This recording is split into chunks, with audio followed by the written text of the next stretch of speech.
Bonjour et bienvenue dans ce cours dans lequel nous allons établir les équations du mouvement d'un objet dans un champ de pesanteur uniforme.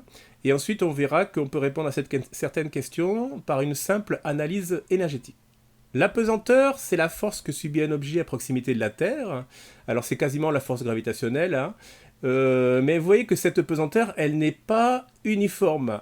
Or, nous, on veut une pesanteur uniforme. Où est-ce qu'on va avoir une pesanteur uniforme? En fait, localement. Si on ne bouge pas trop sur la Terre, alors les vecteurs champs de pesanteur vont être tous identiques et on aura donc une pesanteur uniforme. Et alors, cet objet-là qui va être dans cette pesanteur uniforme, il va subir une force qu'on appelle le poids et qui est très simple à calculer. C'est la masse fois le vecteur champ de pesanteur.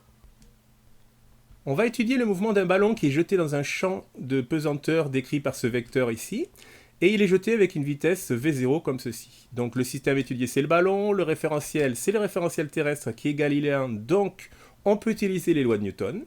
Il nous faut un repère de l'espace, on va choisir ce repère ici avec OX vers nous, OY vers la droite et OZ positif vers le haut. Alors la première chose à faire c'est de trouver l'accélération de ce ballon. Et pour trouver l'accélération de ce ballon, on écrit la seconde loi de Newton. La seconde loi de Newton nous dit que l'accélération est proportionnelle à la somme des forces. Donc il faut faire une somme des forces. Alors la somme des forces sur ce ballon, on va la faire quand le ballon a été jeté. Il n'y a plus que le poids, on peut imaginer qu'il y a des frottements, on va les négliger pour l'instant. Donc il n'y a que le poids qui est comme expression P est égal à mg. Donc à la place de la somme des forces, je mets le poids. Et à la place du poids, je peux mettre m fois g. On voit tout de suite qu'on peut simplifier par la masse. Et donc tout de suite, on se rend compte que la suite des événements, il n'y aura pas la masse dedans. Donc dans la trajectoire, la masse n'interviendra pas. Et vous voyez que l'accélération, c'est très simple de la voir, c'est la même chose que le vecteur g. Donc pour avoir les coordonnées de l'accélération, il me faut les coordonnées du vecteur g. Alors quelles sont les coordonnées du vecteur g dans ce repère?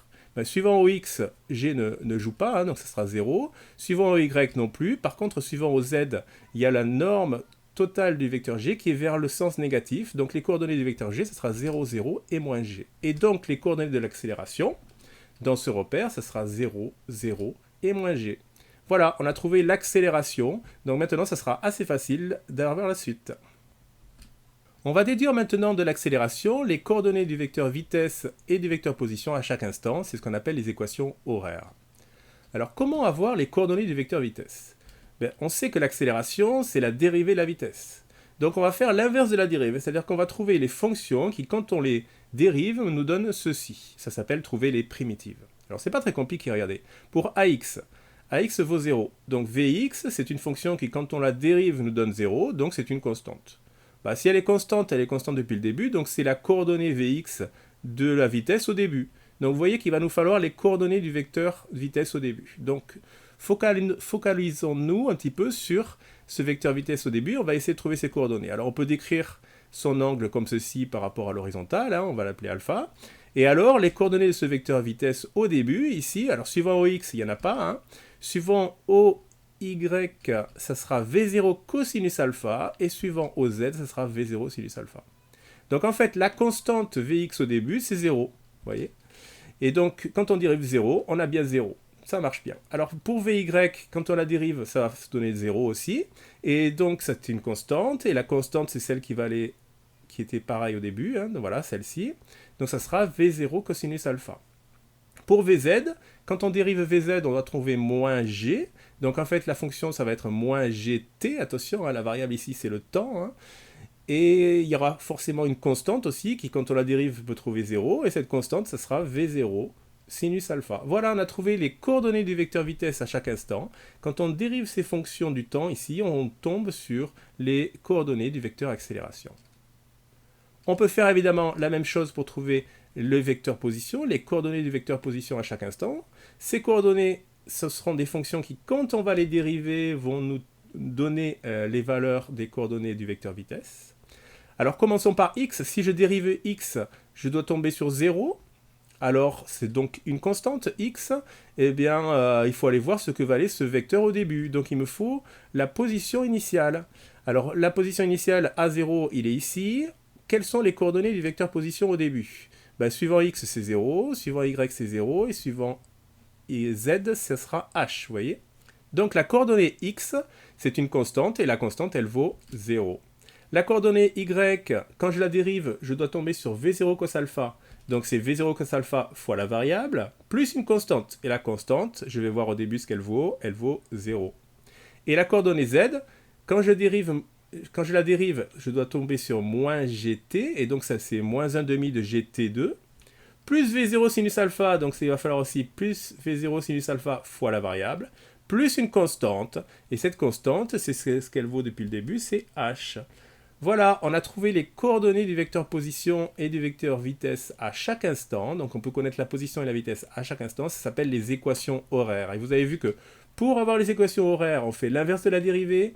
Et donc on détermine des constantes et il nous faut les conditions initiales. C'est-à-dire que valaient ces vecteurs au début. C'est absolument essentiel. On termine avec l'équation de la trajectoire. La trajectoire, c'est une courbe comme ceci que va suivre le ballon. Hein. Et vous voyez que nous, on connaît x, y et z pour le ballon à chaque instant. Mais cette trajectoire, en fait, c'est z en fonction de y. Donc il me faut une équation de z en fonction de y.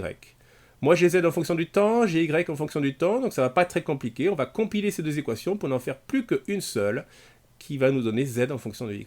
Alors comment faire ? On va utiliser la première équation ici, y en fonction de t, on va la renverser et exprimer t. Et ce t ici, on va le mettre dans l'équation du bas. Et tout simplement, vous allez voir que le temps va disparaître évidemment et on va avoir z en fonction de y. Et ceci, c'est l'équation de la trajectoire. Alors on peut la simplifier parce que ici vous avez v0 qui va partir, sinus et cosinus ça va faire une tangente. Et donc voilà, on va trouver facilement une équation de trajectoire qui est en fait une parabole. Pour répondre à une question simple, par exemple, quelle est la vitesse du ballon au point B, je peux faire toutes les équations comme on a fait précédemment, mais vous avez vu que c'était assez long. Ou alors on peut faire une petite analyse énergétique qui va être beaucoup plus rapide. Alors on connaît la vitesse au début, vous voyez ici, et on veut savoir quelle est la vitesse du ballon ici au point B.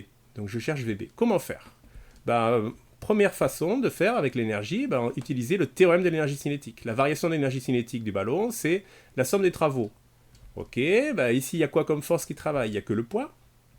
Donc entre les deux points qui m'intéressent ici, A0 et B, je calcule le travail du poids, comme vous avez vu l'an dernier, comme ceci, et je peux exprimer facilement l'énergie cinétique au point B. Pourquoi ? Parce que l'énergie cinétique, il y a la vitesse à l'intérieur, et donc je vais pouvoir sortir facilement la vitesse qui m'intéresse avec une petite équation. J'ai sauté quelques étapes, mais c'est assez simple à faire.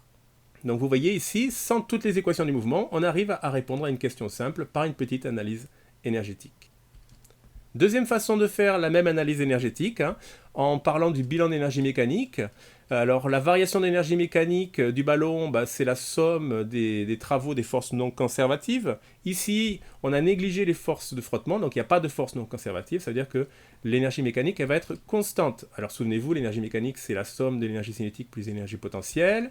L'énergie cinétique, c'est 1/2 de mv2, et les énergies potentielles ici, il n'y en a qu'une, c'est l'énergie potentielle de pesanteur. Donc ici, l'énergie mécanique va se conserver, c'est-à-dire qu'au fur et à mesure que le ballon bouge, l'énergie potentielle ici, vous voyez, elle va monter, elle va descendre, elle dépend de Z. L'énergie cinétique, elle va varier dans l'autre sens, et si vous faites la somme des deux, vous avez une constante. Il n'y a pas de frottement, donc l'énergie mécanique se conserve. Donc si l'énergie mécanique se conserve, on peut écrire que c'est la même au début et à la fin, au point A0 et au point B qui nous intéresse. Donc on peut...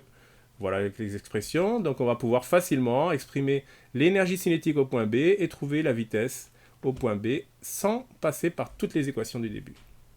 Voilà, ce cours se termine, merci de l'avoir suivi et à bientôt pour la suite.